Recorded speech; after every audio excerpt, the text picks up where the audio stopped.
Monsieur Alain Tourret, pour le groupe radical républicain démocrate et progressiste, pour une durée de 10 minutes.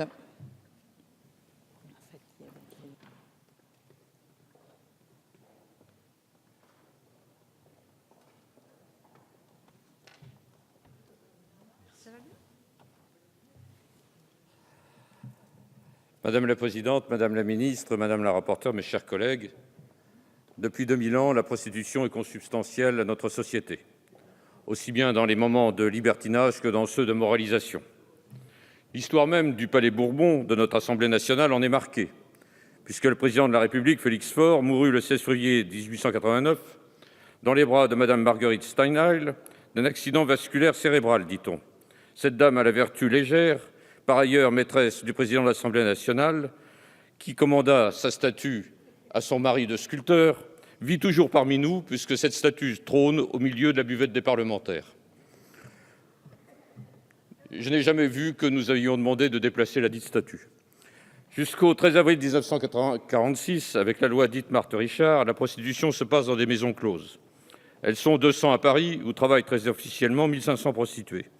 Ce sont aussi bien des lieux d'abattage, plus ou moins infâmes, que des cabarets connus et estimés tels le One-Two-Two, le Sphinx ou le Chabanais, où se retrouvent bourgeois, hommes d'affaires et élus de la République, le plus souvent sénateurs. Au One-Two-Two en particulier, on peut rencontrer Sacha Guitry, Jean Gabin, ou même, ce qui est plus curieux, Colette et Marlène Dietrich, que certains ont entendu chanter là-bas, Lily Marlène. Le ministère des Finances n'y voit bien sûr qu'avantage, puisque la République récupère jusqu'à 60% des bénéfices de ces 700 maisons closes ouvertes en France. Et Madame Claude, qui vient de nous quitter, confiait au service les secrets obtenus par ses protégés. Selon le rapport de la commission spéciale chargée d'examiner la proposition de loi sur le système prostitutionnel, le chiffre d'affaires annuel de la prostitution serait de 3 milliards d'euros. Avec la fermeture des maisons closes, des milliers de femmes ont été brutalement jetées sur le trottoir, abandonnant l'univers glauque mais vaguement sécurisé des maisons closes. Depuis 50 ans, la France se veut abolitionniste. Elle a refusé la prohibition, ce qu'elle aurait pu faire. Prohibition adoptée par la Bulgarie, la Chine et la quasi-totalité des États des États-Unis. En France, la prostitution privée, jusqu'à aujourd'hui, est licite dans les lieux publics, mais le racolage, lui, est interdit.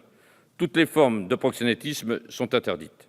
Car la lutte contre la prostitution est d'abord, en France, et c'est bien normal, la lutte contre le proxénétisme. Observons que 51 réseaux internationaux de prostitution ont été démantelés en 2012, soit 30% de plus qu'en 2010, et 572 proxénètes ont été arrêtés. Il faut se réjouir de ce que les forces de police en France s'attaquent sans désemparer à ce crime odieux qu'est le proxénétisme. Il n'en est pas de même en ce qui concerne les condamnations pour racolage, qui s'élevaient à 1028 en 2005 et à 148 en 2010. En réalité, le parquet ne poursuit plus les prostituées pour racolage et se contente le plus souvent d'un rappel à la loi, aussi efficace que la pénitence infligée jadis au confessionnal. La proposition de loi en tire d'ailleurs des conséquences, puisqu'elle propose d'abroger le délit de racolage public, ce qui a été obtenu en accord avec le Sénat, et c'est une excellente chose. Un nouvel article 225-12-1 du Code pénal propose désormais la poursuite et la condamnation des clients de la prostitution à une peine d'amende correspondant à une contravention de 5e classe. Au terme de son processus législatif, cette proposition de loi ne laisse personne indifférent. Notre groupe, comme tous les groupes politiques, est partagé. Je dirais même plus, au fond de chacun d'entre nous, les arguments pour ou contre s'entrechoquent. Il faut donc essayer d'en revenir à l'essentiel. Et je rejoins un peu ce qu'a dit tout à l'heure notre collègue Coronado. Le texte qui nous est soumis ne s'appuie pas sur des données ou des renseignements indubitables. Le rapport de la commission spéciale l'avoue lui-même, puisqu'il précise que la prostitution en France est une réalité difficile à évaluer. On ignore le chiffre exact des prostituées, qui varierait de 20 000 à 40 000 en France, soit 10 fois moins qu'en Allemagne ou en Espagne. De même pour la prostitution étudiante, dont le film « Jeune et jolie » s'est fait l'écho. Selon le rapport de la commission, on pourrait retenir un chiffre de 4% des étudiantes qui se prostitueraient. C'est oublier que le nombre des étudiantes en France est d'environ 1 million de personnes, ce qui amènerait à sous-entendre que 40 000 étudiantes se prostituent. À l'évidence, ce chiffre ne correspond à rien, si ce n'est à des fantasmes. Quant à la prostitution par Internet, son évaluation, selon le rapport, semble impossible à déterminer. Une chose semble certaine, les prostituées sont en France 10 à 20 fois moins nombreuses que dans des pays semblables et de même importance. Un équilibre s'est donc établi, qu'il semble plus important de renforcer que de dynamiter, au risque d'aggraver la situation des prostituées elles-mêmes. Faut-il donc légiférer sur l'activité sexuelle des individus ? Écoutons Elisabeth Badinter, qui nous dit que punir les clients serait une déclaration de haine à la sexualité masculine. Oui, Madame Badinter le dit, et Madame Badinter n'est pas quelqu'un de honteux, c'est quelqu'un de remarquable. Et Elisabeth Badinter de s'interroger. Cette proposition de loi va-t-elle mettre fin à la prostitution ? Point d'interrogation. Bien sûr que non, dit-elle. Je ne connais aucune prohibition qui fonctionne. Elle démultiplie les pouvoirs des mafieux. Écoutez-la. Les prostituées disent qu'elles ont besoin de parler avec le client. Je suis inquiète. Pour celles qui vont passer par Internet, elles n'auront plus la possibilité de faire cet examen. Une loi qui veut venir au secours des plus faibles va en fait multiplier les dangers, qu'on l'admette ou qu'on ne l'admette pas. Il faut faire de la prostitution, nous dit-elle, une activité sécurisée, donner aux prostituées les droits qu'elles réclament, comme celui de s'associer ou de louer un studio. Je voudrais tellement, dit Elisabeth Badinter, que l'on s'arrête de traiter les prostituées comme les rebuts de l'humanité. Un certain discours bien pensant, que nous avons trop ici, ne peut que les enfoncer davantage dans l'humiliation.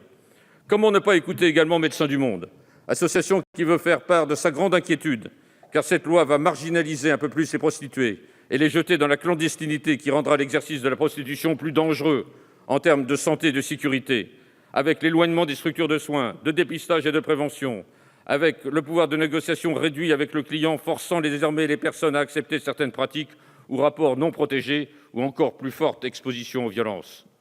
Selon de nombreuses associations, et je les cite comme Coronado, ACT UP, le planning familial, AIDE, une véritable régression sociale se cache derrière le projet d'interdiction d'achat d'actes sexuels visant à éradiquer la prostitution.